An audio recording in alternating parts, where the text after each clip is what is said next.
This is the end of the 6:20 p.m. turn, and there have been some pretty important developments. A lot of assaults throughout the lines this turn.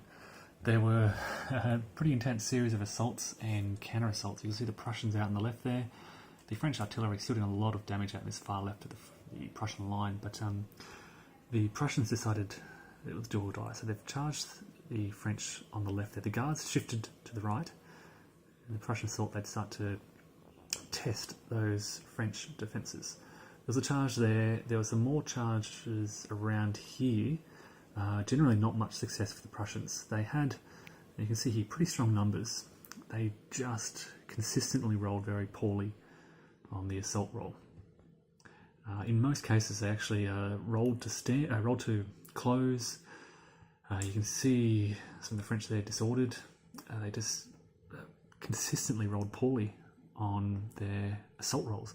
The same along here. They all, most of them rolled to close very successfully at a distance of usually 3 or 4. But they just could not roll well, basically, on that final roll. And in a few locations, the French counter-assaulted. So I think here there was a French counter-assault on 2 Silesian units, which both routed. Elsewhere, though, the Prussians really hitting the French. Around here to Erlen's Corps, starting to be hit by the Prussians. This is important because around the right here, behind the Brunswickers, the 5th Division of the Reserve Corps, these are the British units here, they've formed square to contain, in a way, that Guard-like cavalry that had been roaming behind the lines or about to roam.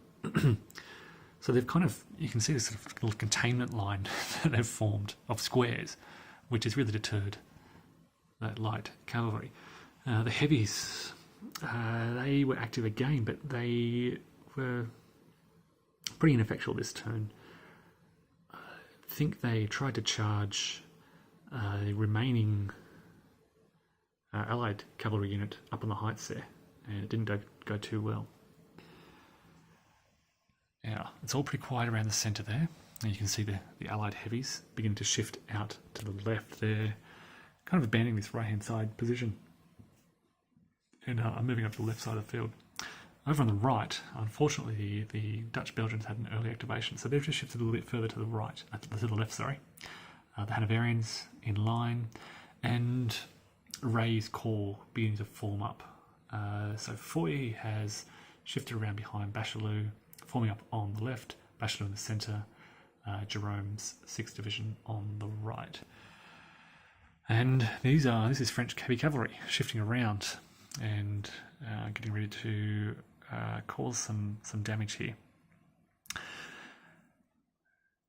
So the French getting ready, they're just composing themselves and getting ready for a renewed assault on this reformed Allied position out here, just north of Hougoumont. So that's it. That's the end of the 6:20 p.m. turn. This is really where I think the battle will be. Well, Allied morale. There have been, I should say, a few Guards losses. A few of those Guards units that routed left the board, and I think there were also a few more sort of straggling casualties over on the right.